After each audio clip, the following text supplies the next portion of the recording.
তুমি প্রাণ প্রিয়তম সুহৃদ পরম দেব প্রাণ প্রভু পীতাম্বরে তুমি সে কেবলে আত্মা মূর ও হরি হরি তুমি সে পরম আত্মা মূর তোমাক ন জানি জর মিছা শরীর কমই প্রাণ প্রভু পীতাম্বরে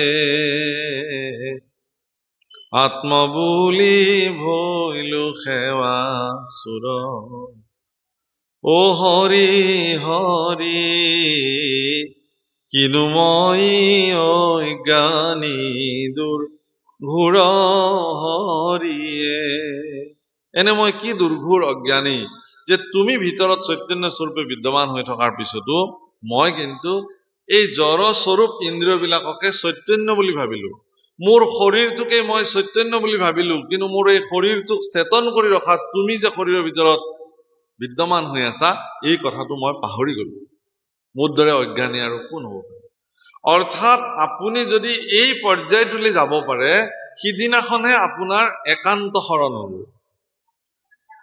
তেনে কথাটো সেই পৰ্যায়টোলৈকে যিসকল গৈছে সেই উচ্চকোটি ভাৱনালৈকে যিজন গতি কৰিলে তেওঁৰ হে জীৱনত একান্ত শৰণ হয় এক শৰণ মানে গোৱাপান অৰিহণা দিলো বস্ত্ৰ দিলো অৰ্ণাচাৰ্য আহিলে বহিলো শৰণ ললো লৈ থৈ দিলো যাতে কোনোবাই সুধিলে মই ক'ব পাৰো বোলে আপুনি শৰণভাগ আপোনাৰ লোৱা হৈছিলে এই কাহানি বাদে লৈ থোৱা আছে সঁচাকে তেওঁ লৈ থৈয়ে দিছে শৰণ মানে কিবা লৰা ধেমালি কৰা বস্তু বুলি ভাবিছে এনেকুৱা কথা নহয় বহুত মানুহক জোৰ জবস্তি কৰে আপুনি শৰণ লওকচোন তাৰপিছত বুজি পাব বোলে মই একো নাজানো কিনো আগতে লওক তাৰপিছত জানিব দিয়ক যিজন মানুহে শৰণ সম্পৰ্কে নাজানে আত্ম উপলব্ধি নাই শৰণৰ তাৎপৰ্য তেওঁ নাজানে গীতা ভাগৱত শাস্ত্ৰ জীৱনত শুনি পোৱা নাই গুৰুৰ সংস্পৰ্শত কাহানিও অহা নাই সৎগুৰু জীৱনত কিয় গ্ৰহণ কৰিব লাগে এই সম্পৰ্কীয় তথ্য তেওঁৰ জীৱনত কিঞ্চিত মানো নাই অথচ তেওঁক আমি জোৰ জবস্তি আনি পেলাই শৰণত বহুৱাই দিছো দণ্ডবত কৰাইছো আজিৰ পৰা আপুনি শৰণ হৈ গল আজিৰ পৰা আপুনি দান দক্ষিণা দি থাকিব মানে বৰঙণি আদি দি থাকিব বাস হৈ গল আৰু আপোনাৰ কাম শেষ তেওঁ ভাবিলে ৰক্ষা পৰিলো যদি ইমানখিনিয়ে হয় তেতিয়ালৈ ঠাই নাই এনেকুৱা শৰণ 10 বাৰ ল'ব পাৰি কি অসুবিধাটো আছে বোলে একো কৰিব নালাগে আৰু হৈ গল আপোনাৰ এয়া নেকি শৰণ গতিকে একান্ত ভক্তসকলে ইয়াত কৈছে যে যদি আপুনি সেই পৰ্যায়লৈ গৈ পেলাই ভকত হ'ব নোৱাৰে ভক্তিকে আপোনাৰ জীৱনৰ সাৰ বস্তু হিচাপে যদি গ্ৰহণ কৰিব নোৱাৰে তেতিয়াহ'লে আপুনি কিন্তু আশ্ৰমী ধৰ্মসমূহ পালন কৰিবই লাগিব সেই চৰিত্ৰসমূহ আপোনাৰ জীৱনত আপুনি প্ৰয়োগ কৰিবই লাগিব অন্যথা আপোনাৰ জীৱনত কৃষ্ণৰ প্ৰতি মন স্থিতি কাহানিও ইয়াত সহজভাৱে কৈ থৈ দিলে যে এতেকে ইটো কৰ্ম আচৰিবে নালাগে তাৰ সদায় কিয় যে যিটো কৃষ্ণত ভকত হৈ একান্ত শৰণ গ্ৰহণ কৰিলে তেওঁৰ কাৰণে কোনো আশ্ৰম ধৰ্ম কোনো জাতি ধৰ্ম কোনো অন্যান্য ব্যৱস্থাত তেওঁ প্ৰৱৰ্তিবলগীয়া কোনো কাৰণেই নাই কেৱলে মাত্ৰ কৃষ্ণত শৰণ লৈ ঈশ্বৰৰ গুণনাম গালেই তেওঁ হৈ গল বিষয়টোৰ গভীৰতাৰ প্ৰতি লক্ষ্য ৰাখি শৰণ সম্পৰ্কীয় আজিকালি সজাগতা সৃষ্টি কৰিবলগীয়া হৈছে যে এগৰাকী ব্যক্তি শৰণ লোৱাৰ আগতে শৰণ সম্পৰ্কীয় যিখিনি প্ৰাথমিক তথ্য শৰণ সম্পৰ্কীয় যিখিনি সজাগতা সেইখিনি তেওঁৰ দৈনন্দিন জীৱনত আছে নে নাই সেই কথাখিনি তেওঁক বুজাব লাগিব মহাপুৰুষে বৰগীতত লিখিছে খুব সুন্দৰকে এ ভৱ গহন বন আতি মোহ পাখে চন্ন এই ভৱ গহন বন আতি মোহে পাখে চন্ন তাহে হামু হৰিণ বেঢ়াই সন্দিলো মায়াৰ পাখে কাল ব্যাধে ধায়া আখে কাম ক্ৰোধ কুত্তা খেদি খায় হে ভগৱান এই গহন অৰণ্যত জন অৰণ্যত মই এগৰাকী হৰিণ চাব দেই নামঘোষাত মাধৱপুৰুষে তিনিটা প্ৰাণীৰ কথা উল্লেখ কৰিছে যে এই তিনিটা প্ৰাণী অকাৰণে বৈৰী কোন মৃগ মীন আৰু সাধু নৰ এক হৰিণ ২ নম্বৰতে মাছ ৩ নম্বৰতে সাধুসকল ভক্তসকল সন্তসকল এই তিনিটা প্ৰাণী অকাৰণতে মানুহৰ বৈৰী ভকতজনৰ যদি তামোলখনে মূৰত ধৰোতে যদি ভৰিখন অকমান ঢলং ঢপং হৈ গল 10টামান চিচি কেমেৰাই লগে লগে কেটচ কৰি দিব বাপে আজি ধৰাহেনে পাওঁ বুজিছেনে তেওঁৰ যদি কিবা কথাত শাৰীৰিক অসুস্থতাৰ কাৰণে তেওঁ যদি কৰবাত বাগৰি পৰিছিলে 10জনে কব যে কিবা ধৰিলে নেকি আজি বাপে কাৰণ বাপৰ ওপৰত চকু আছে চবৰে বাকি যিসকলে বাগৰি চুচৰি নলাত পৰি পৰি চুচৰি ঘৰলৈ যায় সেইসকলৰ ওপৰত কাৰো চকু নাই কবলগীয়াই নাই কিন্তু আপুনি যে ভকত হল আপুনি যে কৃষ্ণত শৰণ হল আপুনি যে এটা নৈতিক চৰিত্ৰপূৰ্ণ জীৱন যাপন কৰিবলৈ সংকল্প ললে সেইকাৰণে আপোনাৰ ওপৰত 100টা চকু চিচি কেমেৰাৰ দৰে লাগি থাকিব কি কৰিছে আপুনি কি খাইছে কলে গৈছে কি কথা কৈছে আপোনাৰ কিবা খুঁত আছে নেকি সেইকাৰণে সাৱধান ভকতসকল পদে পদে সাৱধান হলেতো হলেই নোহোৱাকেও কথা কেইটামান উলিয়াই দিব যাতে আপোনাৰ জীৱন বিপৰ্যস্ত হৈ যায় আপুনি যাতে সৎ মাৰ্গত প্ৰতিষ্ঠিত হৈ থাকিব নোৱাৰে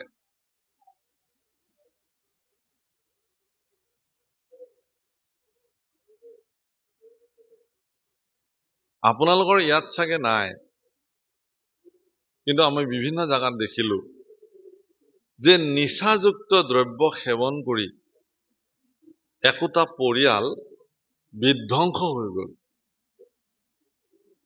কম বয়সৰ ছোৱালীয়ে বৈধব্য সাজ পিন্ধিবলগীয়া হৈছে লৰা ছোৱালীৰ উদণ্ডতাৰ কাৰণে পিতৃ মাতৃ আত্মহত্যা কৰিবলগীয়া হৈছে নিজে জন্ম দিয়া ছোৱালীয়ে একেকোবে মাকক মাৰি পেলালে আপোনালোকে নিউজ পঢ়িছে কিহৰ কাৰণে ড্ৰাগছ সেৱনৰ কাৰণে মদ্যপান কৰিবৰ কাৰণে পেকেট ফালিছে আৰু মই খিৰিকীখন গ্লাছখন খুলিব খুজিও নুখুলিলো মই কম বুলি ভাবিছিলো যে বাবাও মৃত্যুক তেনেকে নাখায় মানুহে অকাল মৃত্যুক মানুহে তেনেকে আমন্ত্ৰণ নকৰে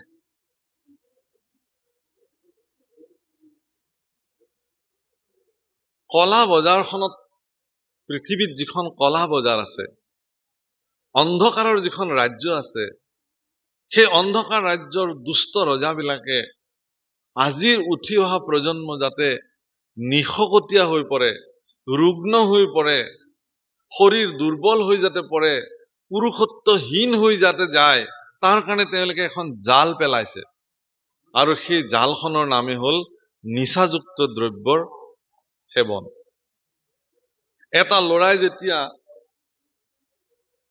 নিচাযুক্ত দ্ৰব্য সেৱন কৰিব পেকেট খুলি এইবোৰ কি নাম কয় মানে জানো এইবোৰ খায় লৰাইটো খাই হে ভগৱান মই ছোৱালীক খোৱাও দেখিছো মোৰ নামি পেলাই তাইক মোৰ সেৱা কৰিবলৈ মন গৈছিলে এজনী ছোৱালী আয়ো তুমি যে ইমান আগবাঢ়িছা ছোৱালীও খায় কি হব তাৰ ফলত ইছ'ফেগাছ কেঞ্চাৰ হব বাপেক মাকৰ টেনচন হব খেতি মাটিখিনি বিক্ৰী কৰি ভেলৰলৈ লৈ যাব চিকিৎসা কৰিবলৈ বিদেশলৈ বাহিৰলৈ কোনোমতে ভাল কৰি আনিব 6 মাহ পিছত তেওঁ মৃত্যু হব তেওঁতো মৰিলেই আৰু গোটেই পৰিয়ালটোৰ যিখিনি ইনকাম চোৰ্চ আছিলে গোটেই পৰিয়ালটোক পংগু কৰি থৈ সি গুচি গল যেন এটা পৰিয়ালক বিনাশ কৰিবৰ কাৰণে যেন তেওঁ পৃথিৱীলৈ আহিছিল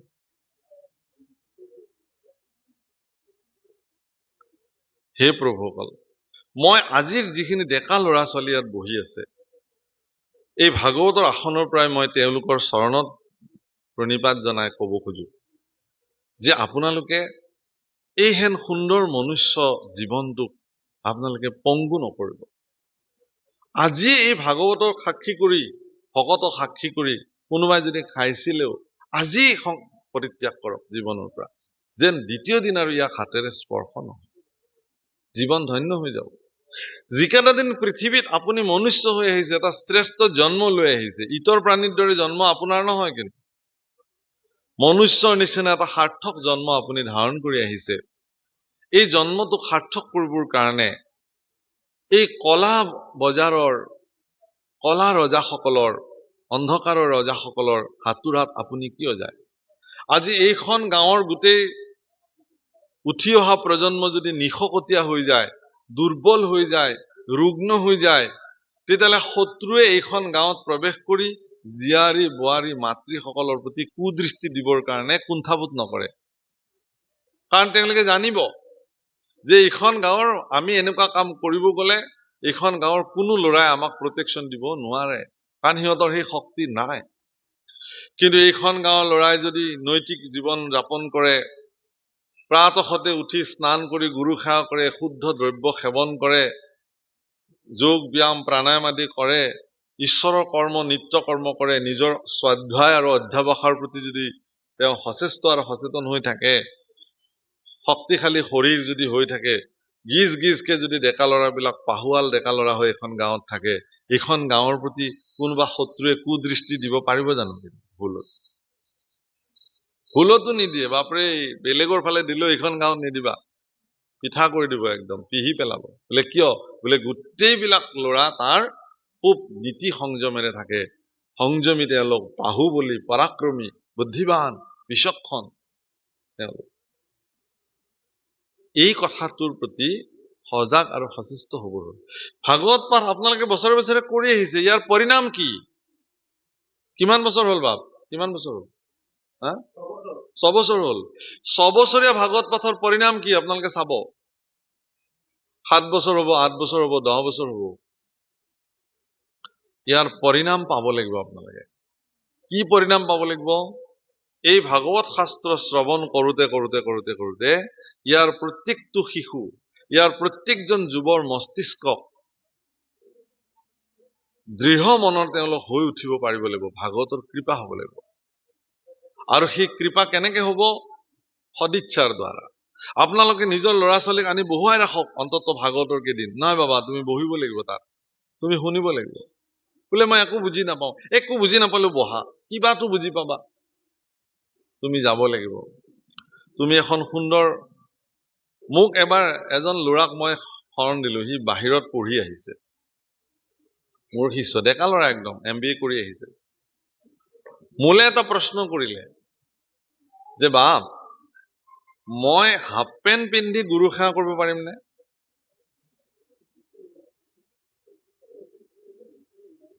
মই কিয় সুধিলা এইটো কথা?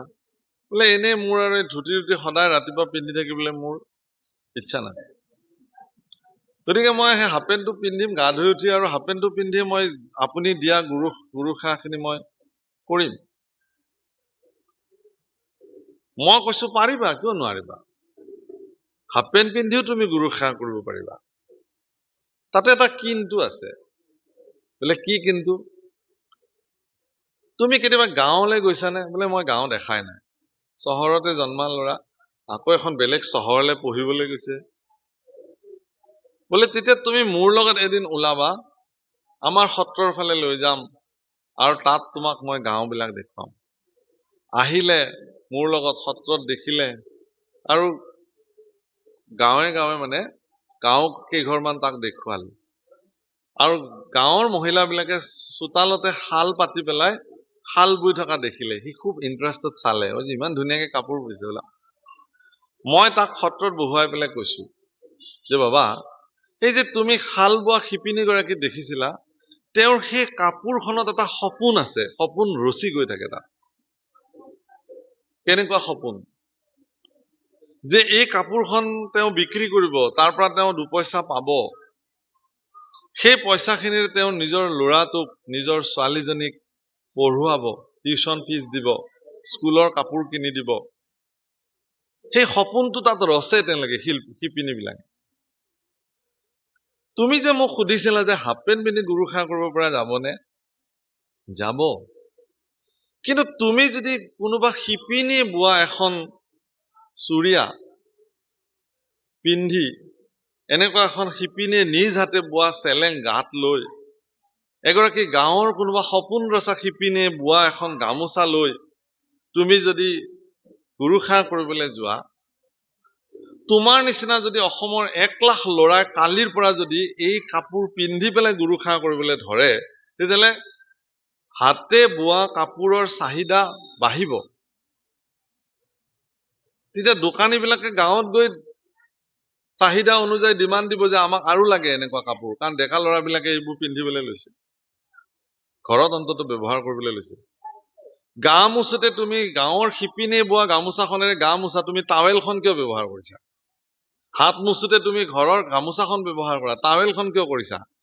তেতিয়া কি হ'ব, সেই সপোনবিলাক পূৰণ কৰাত তুমিও এটা অৰিহণা তাত জগালা। আৰু সেইকাৰণে গুৰুজনে এইবিলাক কাম কৰিছিল। কিন্তু দুৰ্ভাগ্য এইটোৱেই যে আজি সম্বৰ্ধনা জনাবলে বিহুত সেই বহিৰাগত যিখন গামোচা, মিলত বোৱা সেই চিন্থেটিক, যিখন জুই লগাই দিলে প্লাষ্টিকৰ দৰে পুৰি পুৰি যায়, সেই গামোচাখনেৰে ভাগৱতত বহা পাঠকক সম্বৰ্ধনা জনাইছে, বিহুত মঞ্চত সম্বৰ্ধনা জনাইছে। ইফালে টানিলে গামোচাখন সিফালে নাটে, সিফালে টানিলে সিফালে নাটে। দিব লাগে কাৰণে এখন গামোচা দিব লাগে, দৰকাৰ নাই নহয়।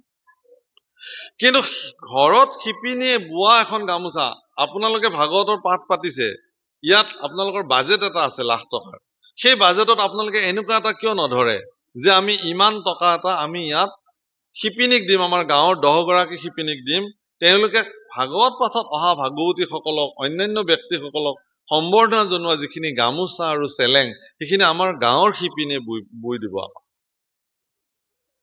এইটো সংকল্প কিয় নলয়? কিন্তু এইটো সংকল্প নলৈ পেলাই আপুনি কি কৰিব, দোকানলৈ যাব, 50খন চিন্থেটিক্স গামোচা কম দামত পাব, 20-25 টকাত কিনি লৈ গৈছে। তেতিয়া এই কথাটো সি MBA পঢ়া ল'ৰা আছিলে কাৰণে সি বুজি পালে।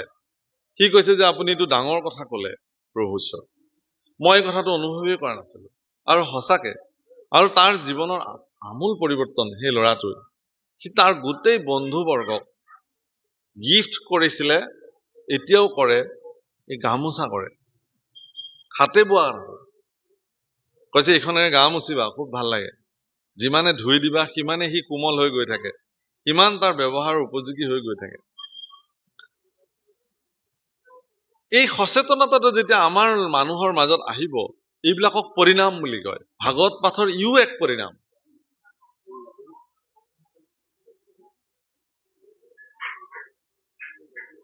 খাদ্যত বিষ দিয়া সকলক আততায়ী বুলি কৈছে গীতাত। আৰু খাদ্যত বিষ দিছে কোনে, সেয়াও আপোনালোকে জানে। বজাৰৰ পৰা কিনি অনা জিকা, ভোল কেইটা, পটল কেইটা 2 দিন ঘৰত থলে দেখিব যে ওপৰত বগা বগা ফেন উঠি পচি গৈছে। কি হৈছে, এইটো বিষ নহয় জানো? প্ৰচুৰ পৰিমাণে কৃত্ৰিম সাৰ, প্ৰচুৰ পৰিমাণে কৃত্ৰিম কীটনাশক, এইবোৰ দি ধুনীয়া ধুনীয়া পাচলি বজাৰত উলিয়াই দিছে। আৰু আমাৰ নিচিনা নিষ্কৰ্মাবিলাকে সেইবোৰ কিনি কিনি আনি ঘৰত আমি খাইছো। কেলে? যে আমাৰ ঘৰত আজিকালি গৰু নাইকিয়া হৈ গ'ল।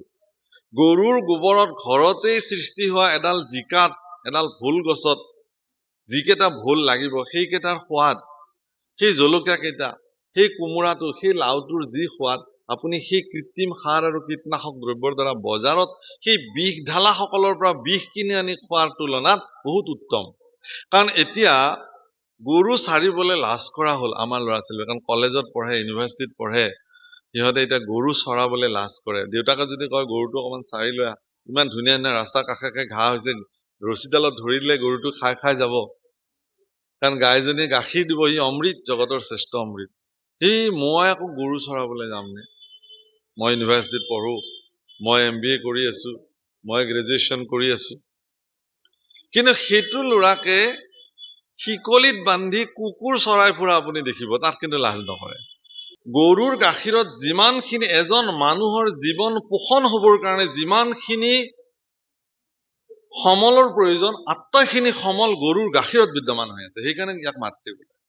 অৰ্থাৎ আপুনি একো নোখোৱাকে অকল গাখীৰ সেৱন কৰি জীৱন নিৰ্বাহ কৰিব পাৰে। ইয়াক পশুৰ তালিকাত নধৰে। যিটো মাতৃক মৰ্যাদা প্ৰদান কৰা হৈছে বেদ লক্ষণা গৌ মাতৃ, য'ত সমস্ত ৩৩ কোটি দেৱতা যাৰ শৰীৰত বিদ্যমান হৈ থাকে, সেই যজ্ঞ সম্ভৱা সেই গৰুক চাৰিবৰ কাৰণে আমাৰ লজ্জা হয়।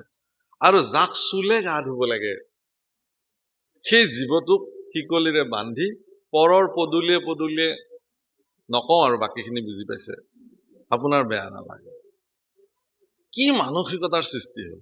প্ৰকাণ্ড বিল্ডিং সাজিছে গুৱাহাটীত চাকৰি কৰি। আমাৰ নিচিনা মানুহবিলাকক গ'লে দেখুৱাই যে এইটো ঘৰ সাজিছো প্ৰভু, চাই লওক। চাওঁ দিয়ক, এইটো অতিথি ৰুম, এইটো ড্ৰয়িং ৰুম, এইটো আমাৰ বাথৰুম, এইটো আমাৰ কিটচেন, এইটো আমাৰ টমিৰ ৰুম। বা টমিৰ ৰুম বুলি কোৱাৰ লগে লগে চাওঁ, সুন্দৰ বিচনা, গাদ্দি, ব্লেংকেট, টেমাত ভৰাই ভৰাই থৈছে খাদ্য, চেম্পু। লাহেকে সোধো, গাঁৱৰ পৰা আপোনাৰ পিতৃ মাতৃ আহিলে ক'ত থাকিব? কৰবাত থাকিব আৰু। কুকুৰৰ কাৰণে ইঞ্জিনিয়াৰক কৈ পেলাই, আৰ্কিটেক্ট ইঞ্জিনিয়াৰক কোৱা আছে যে কুকুৰৰ কাৰণেও ৰুম এটা বনাব লাগিব। বোলে আপোনাৰ গৃহত চাকি বন্তি জ্বলাবৰ কাৰণে, তাকে এইটো ভবাই নহল, কৰবাত এডোখৰ উলিয়াব লাগিব জাগা। আৰে যিজন জগতৰ ঈশ্বৰ, যাৰ যিজনে আপোনাক বিল্ডিং বনাবৰ কাৰণে সামৰ্থ্যৱান কৰি তুলিলে, তেওঁক বহুৱাবলৈ এতিয়া ঘৰটোত জাগা নাই। ভাবিব লাগিব কৰবাত চুক এটাত, কৰবাত এটা চুকত থৈ দিব আৰু ৱালতে গজাল মাৰি পেলাই এখন কি সেই এনেকুৱা কাঠৰ এখন বনাই আনি ধূপ ধাপ দুটামান গজাল মাৰি, ভগৱান তুমি ইয়াতে থাকিব লাগিব। বাধ্য, ভগৱানৰতো বাধ্যই, আপুনি থলেতো তেওঁ থাকিবই তাতে, থৈ দিব। আৰু আপুনি এনেকুৱা এটা বাথৰুমত গা ধুইছে যিটো আমাৰ নিচিনা সৰু সুৰা মানুহৰ এটা বেডৰুমে হয়, ইমান ডাঙৰ। আৰু ঈশ্বৰক গজাল মাৰি থৈ দিলে তাতে, থাক ভগৱান। বিচিত্ৰ মানুহৰ ভাৱনা। আজি এজন পিতৃৰ ভূমিকা, মানুহে পিতৃৰ ভূমিকাটো এনেকুৱা অজ্ঞাত হৈ থাকে, মানুহে নাজানে। মাতৃৰ ত্যাগৰ কথাটো সকলোৱে আলোচনা কৰে, কিন্তু পিতৃৰ ভূমিকা বহুত অদ্ভুত। গোটেই সংসাৰৰ জগতৰ টেনচন, মানুহৰ 7টা কথা তেওঁৰ কৰ্ম জীৱনত, সকলো সহি সহি আহিও ঘৰখনত হাঁহি মুখে আহি পাব লাগিব। কাৰণ ল'ৰা ছোৱালী দেখাৰ লগে লগে দেউতা বুলি কোলাত উঠিব। সকলো পাহৰি পেলাই পিতৃৰ সংস্পৰ্শ সন্তানক দি পেলাই যেন মৰমেৰে উপচাই পেলাব লাগিব, বাবাও আছা, মা আছা। দিনটোত যদি কোনোবাই আপোনাক বেয়া কথাও শুনাইছিলে, সেইবোৰ আপুনি প্ৰদৰ্শন কৰিব নোৱাৰে সন্তানৰ আগত। ভাল চোলা এটা কিনিম বুলি মনত ভাবিও বহুত পিতৃয়ে সিদ্ধান্তক তৎক্ষণাৎ সলনি কৰে। নালাগে, মই আৰু 2 মাহ মান মই নিকিনিলেও হ'ব, এই টকাটোৰে মোৰ ল'ৰাটোৰ কাৰণে লৈ যাওঁ, মোৰ ছোৱালীজনীৰ কাৰণে লৈ যাওঁ। সিহঁতক আনি যেতিয়া পিন্ধিবলৈ দিলে সিহঁতে যিটো আনন্দ পায়, সেই আনন্দটো দেখাৰ লগে লগে পিতৃয়ে নিজেই পিন্ধা যেন অনুভৱ কৰি দিয়ে। সেইকাৰণে মাতৃবিলাকে এনেকে কোলাত লয়, পিতৃবিলাকে কান্ধত তুলি লয় সন্তানক। সেইকাৰণে কোনোবাই কৈছে যে মাতৃয়ে এইকাৰণে এনেকে তুলি লয়, মাকে সন্তানক দেখুৱাব খোজে যে মই যিমান দূৰলৈ দেখিছো তুমিও সিমান দূৰলৈ চোৱা। কিন্তু পিতৃয়ে কান্ধত এইকাৰণে তুলি লয়, মই যিমান দূৰলৈ নেদেখিলো তুমি তালৈকে তুমি চোৱা। মই যিটো হ'ব নোৱাৰিলো, মই যিটো কৰিব নোৱাৰিলো, মোৰ বাসনা আৰু ইচ্ছা থকাৰ পিছতো মই যিখিনি সৎকৰ্ম জীৱনত সাধন কৰিব নোৱাৰিলো, হে বাছা তুমি সেইখিনি কৰা। তাৰ কাৰণে মোৰ যদি জীৱনো পাঠ কৰিব লাগে মই প্ৰস্তুত আছো। আৰু সেই পিতৃ বৃদ্ধ হ'ব, সেই মাতৃ বৃদ্ধ অৱস্থাত সন্তানে কি কৰিব, তেওঁ বনোৱা প্ৰাসাদ অনুপম ঘৰটোত পিতৃ মাতৃৰ কাৰণে এডোখৰ সুকীয়া স্থান নাই। ইয়াতকে আৰু দুৰ্ভাগ্য কিবা লাগে নেকি? তেওঁলোকে যিমান বাষ্পীয় যজ্ঞ সম্পাদন নকৰক কিয়, কৰবাত অধিৱেশনত তেওঁলোকে লাখ টকা ডনেশ্যন নিদিয়ক কিয়, তেওঁলোকে কেতিয়াও ধৰ্মৰাজ্যত এটা খোজো দিব পৰা নাই। ভগৱানক ভজিবৰ কাৰণে তেওঁলোকে প্ৰথম যোগ্যতাখিনি অৰ্জন কৰা নাই। এইবোৰ কেৱল দেখুৱা, বাহ ল'বৰ কাৰণে, প্ৰশংসা বুটলিবৰ কাৰণে কৰা একোটা হোৱা কাৰ্য। সেইকাৰণে কৈছে যে পিতৃ মাতৃক যিসকলে সন্মান কৰিব নাজানে, যিবোৰ সন্তানে পিতৃ মাতৃৰ প্ৰতি ভগৱত দৃষ্টি দিব নোৱাৰে, পিতৃ মাতৃৰ প্ৰতি সন্মান জনাব নাজানে, সেই সন্তান সন্ততি জগতত যিমানে সৎকাৰ্য সিদ্ধি নকৰক কিয়, সেই কাৰ্যবিলাক কেতিয়াও ফলপ্ৰসূ নহয়। মনত ৰাখিব প্ৰভু। আজি ল'ৰা ছোৱালীক এই শিক্ষা আৰু সংস্কাৰ কোনে দিব লাগিব? এনেকুৱা অনুষ্ঠানে দিব লাগিব। সেইকাৰণে ইয়াৰ পৰিণামৰ কথা মই কৈছো। ভাগৱত পঢ়িছো, খুব তত্ত্ব কথা কলো, বাছ সামৰিলো, শেষ নহয়। বাস্তৱিক জীৱনত ভাগৱতৰ কিবা প্ৰয়োজনীয়তা আছে নে নাই? ব্যৱহাৰিক জীৱনত ভাগৱতৰ কি প্ৰয়োজনীয়তা, ইয়াৰ প্ৰাসংগিকতাটো কি, এই কথাটো নিৰ্ণয় হোৱাটো জৰুৰী হৈ পৰিছে। কেৱল বিতৰ্ক আৰু বিতৰ্কৰ কাৰণে ভাগৱত নহয়। এটা বিতৰ্কিত কথা কৈ পেলাই নিজক ভাইৰেল কৰি পেলাই ভাগৱত পাঠক হিচাপে জগতত সমাদৃত হোৱাটোৱে ভাগৱত পাঠকৰ মূল উদ্দেশ্য হ'ব নোৱাৰে। ইয়াৰ বাস্তৱিক জীৱনৰ প্ৰাসংগিকতা ভাগৱতে কি দেখুৱাইছে এই কথা। সেইকাৰণে ইয়াত একান্ত ভক্তৰ কথাটো কৈছে যে যদি তেওঁ একান্ত ভক্তৰ উচ্চকোটি চিন্তা ভাৱনালে সেই স্তৰলৈ যদি তেওঁ যাব নোৱাৰে, তেতিয়াহ'লে তেওঁ কিন্তু বৰ্ণাশ্ৰম আদি ধৰ্মৰ দৰে কঠোৰ ব্ৰত তেওঁ পালন কৰিব লাগিব। সেইবিলাক বৰ কঠোৰ। ব্ৰহ্মচাৰ্য বহুত কঠোৰ ব্ৰত, গাৰ্হস্থ্য ধৰ্ম বহুত কঠোৰ ব্ৰত, বানপ্ৰস্থ বহুত কঠোৰ ব্ৰত। বানপ্ৰস্থ লোৱাৰ পিছত তেওঁ জুইৰ লগত সম্পৰ্ক থাকিব নোৱাৰিব, কোনো জুইত সিজোৱা বস্তু তেওঁ খাব নোৱাৰিব। সন্ন্যাস ললেতো আৰু ওপৰত। গতিকে এই আশ্ৰমী ধৰ্মসমূহ পালন কৰিবৰ কাৰণে বৰ জটিল, যিহেতু তাক সঠিকভাৱে মানুহে জীৱনত পালন কৰাটো সম্ভৱ নহয়। সেইকাৰণে একান্তভাৱে ভগৱানৰ চৰণত নিজক সমৰ্পিত কৰি, কৃষ্ণ পুৰুষকে সৰ্বশ্ৰেষ্ঠ ভগৱান বুলি মানি, তেওঁতে কায় মনোবাক্য সমৰ্পিত কৰি গুৰুৰ নিৰ্দেশত জীৱনক উত্তম কৰাৰ যিটো ব্যৱস্থা, সেইটো কৰাটোহে ভাগৱতৰ মূল প্ৰাসংগিক। পালন কৰা নকৰাটো আপোনাৰ কথা। মানিলে ধান, নামানিলে পতান। সেইকাৰণে কৈছে, হে ৰাম মন বুদ্ধি শুনা যুধিষ্ঠিৰ, মন কৰি স্থিৰ, থান ৰেখে কৰ্মচই,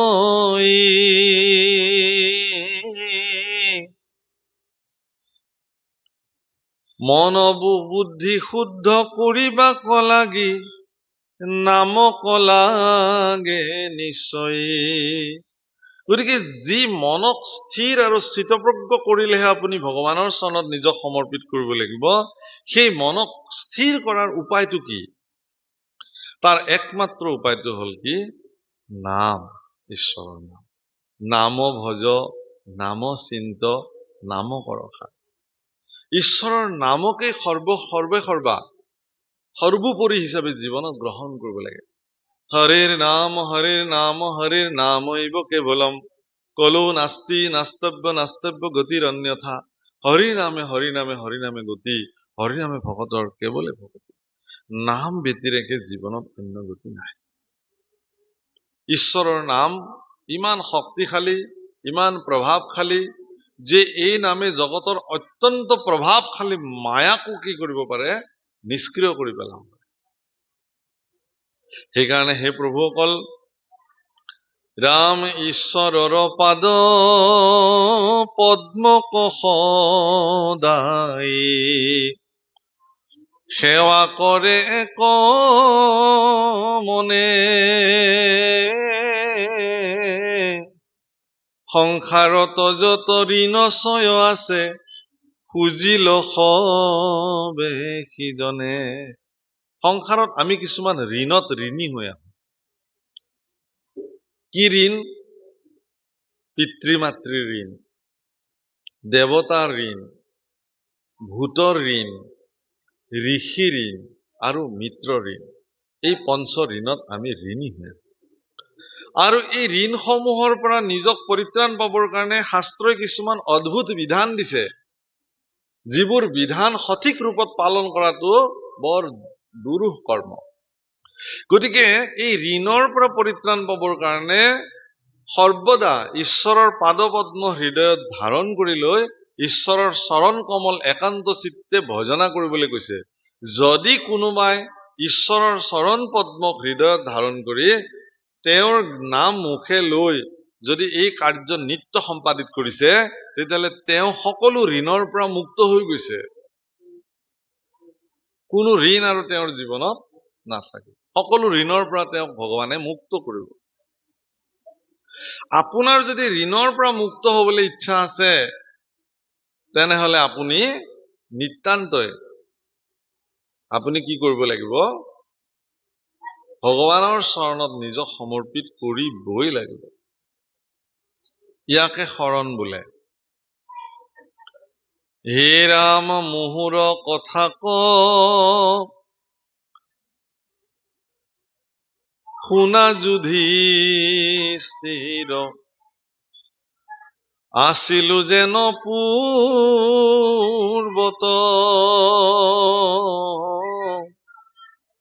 পৰম সুন্দৰ ৰূপ মনোহৰ, শুনা কহো কথা যত। তুমি মোৰ উদাহৰণটোকে লোৱা যুধিষ্ঠিৰ, মই পূৰ্বতে কি আছিলো আৰু এতিয়া কি হৈছো। হে ৰাম উপবৰ্ণ নামে মই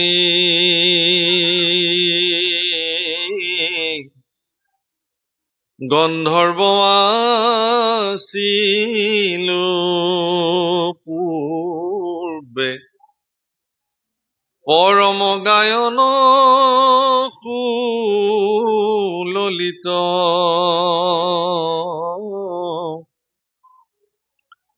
অসংখ্যাত নাৰীগণ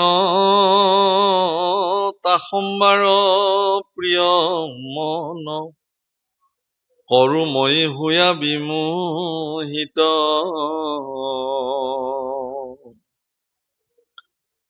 ৰাম এক সময়ত পাছে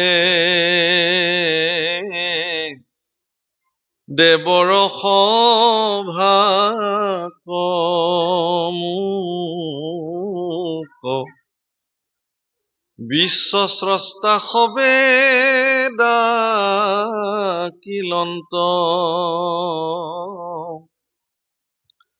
অপেশ্বৰা গণ সমে ময়ো গৈলো মনোৰমে, হৰি গুণ গাইবে বুলিলন্ত।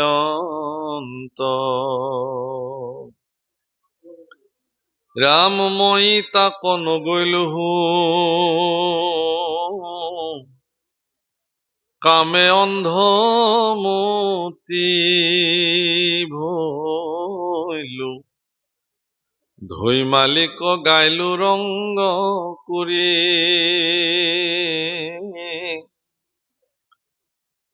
আৰ মহাজন সবে মোক ক্ৰোধে বাক্য বুলিলন্ত, শীঘ্ৰে ক্ষুদ্ৰ হও পাপী মৰি।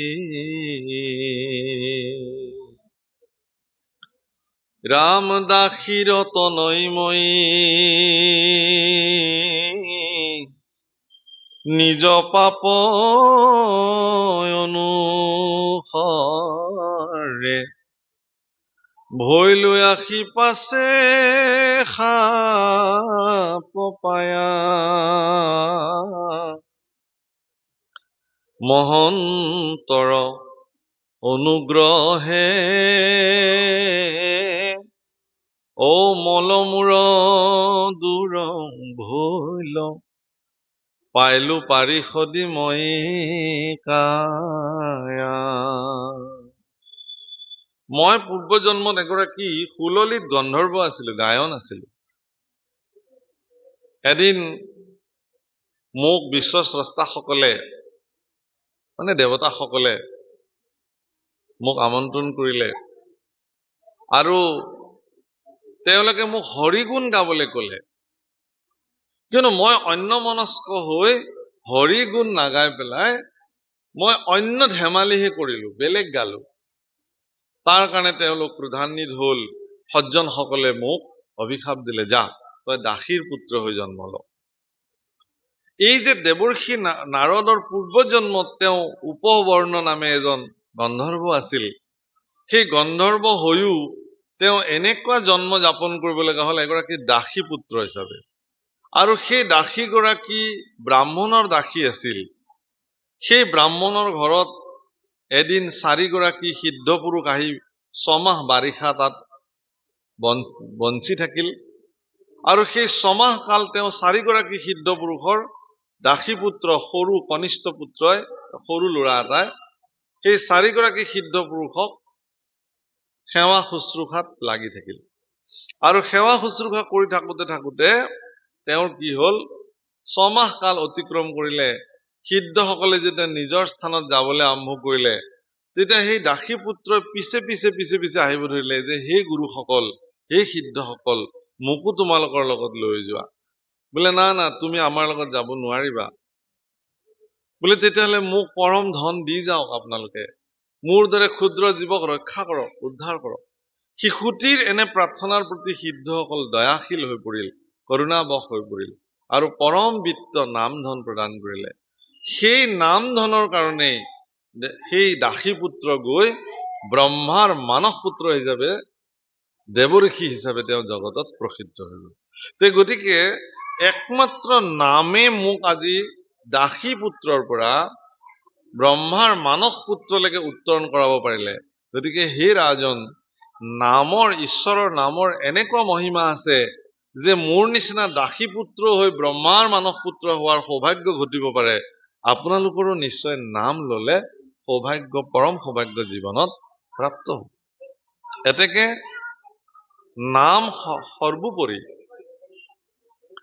ইয়াত সেইকাৰণে কৈছে হে ৰাম,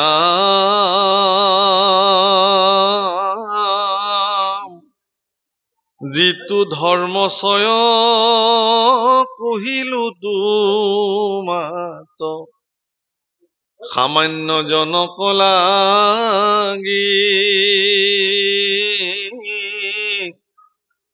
তোমাশাক আৰু নলাগয় আন, তোৰ মহা পুণ্য ভাগী। ৰাম পূৰ্ণ ব্ৰহ্ম হৰি গৃহতে আচন্ত, আৰু কিবা কৰ্ম আছে,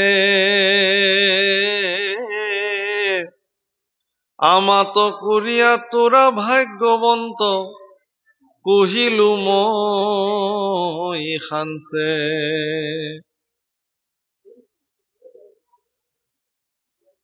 এইটো আকৌ কৰিলে কামটো। ইয়াত থকা মানুহখিনিয়ে ভালকে শুনিব লাগে। মোৰ কথাটো এইটো, দিলে হৈ থাকিলে, ইকো হৈ থাকিলে শুনিবলৈ বেয়া লাগে দেই। ইমান সুন্দৰকে একাগ্ৰ চিত্তে শুনি আছে, এইসকলে ভালকে শুনক, বেলেগে নুশুনিলেও হ'ব।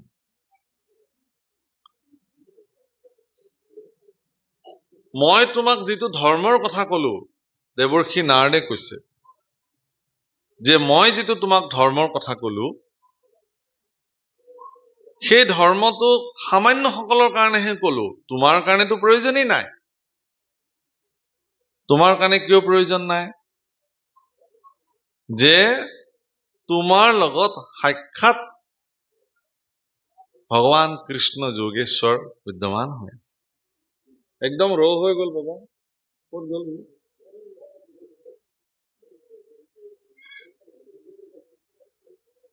একদম ৰৌ হৈ গ'ল। এইবাৰ যুধিষ্ঠিৰক কৈছে যে তোমালোকৰ ঘৰতে সাক্ষাৎ পৰম ব্ৰহ্ম বিদ্যমান হৈ আছে, কাৰণ কৃষ্ণটো তেওঁলোকৰ ঘৰতে আছে। তেওঁলোকেতো ৰথৰ সাৰথি কৰিছে, উপদেষ্টা বনাইছে, ভাতৃ বনাইছে, চব কৰিছে না ভগৱান কৃষ্ণ সাক্ষাৎ। গতিকে ভগৱান কৃষ্ণক তেওঁলোকে ইমানখিনিলৈকে প্ৰাপ্ত হৈছে। গতিকে সেই ভগৱান কৃষ্ণ সাক্ষাৎ তোমালোকৰ গৃহত যিহেতু বিদ্যমান হৈ আছে, গতিকে তেওঁৰ সেৱা কৰিলেই হ'ব। হে ৰাম, মহাজনে যাক সদা বিচাৰন্ত, তথাপি নপান্ত লাগ, হেনয় কৃষ্ণৰ পদ পংকজত, আতি ভৈলা অনুৰাগ। ব্ৰহ্মা মহাদেৱ আদি দেৱে যাৰ মহিমা সদা গাও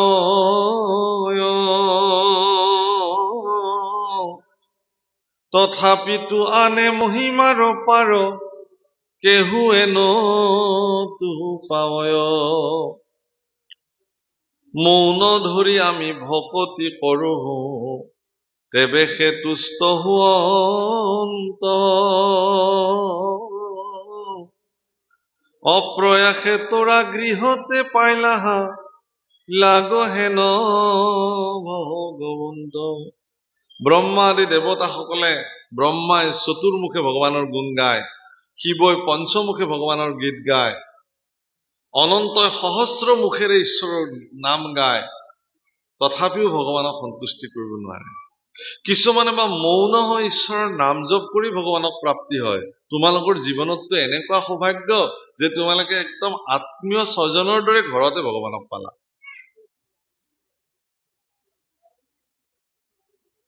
সেইকাৰণে গীতাত ভগৱান শ্ৰীকৃষ্ণই অৰ্জুনক ২য় অধ্যায়ৰ প্ৰাৰম্ভণিত প্ৰথম কথাটোক অৰ্জুনক খুব ধুনীয়া ধমকি এটা দি থৈ দিছে। তাৰ পৰা গীতা আৰম্ভ কৰিছে ভগৱান, যে তোমাৰনো এনেকুৱা এই বিষম পৰিস্থিতিত এই বেয়া বুদ্ধি কুবুদ্ধিটো মনত ক'ৰ পৰা আহিলে এই বুলি গালি পাৰিছে। বিষম পৰিস্থিতি মানে কি? কুৰুক্ষেত্ৰ ৰণাংগনৰ প্ৰত্যাহ্বানত অৰ্জুনে ক'লে যে মই এইবিলাকক বধ কৰিব নোৱাৰো, এইবিলাক মোৰ আপোন মানুহ, গতিকে মই প্ৰয়োজনত ভিক্ষা কৰি খাম, মোৰ ৰজা হোৱাৰ মানসিকতা নাই। এওঁলোকক বধ কৰাটো, ইষ্ট কুটুম্বক বধ কৰাটো ধৰ্ম হ'ব নোৱাৰে।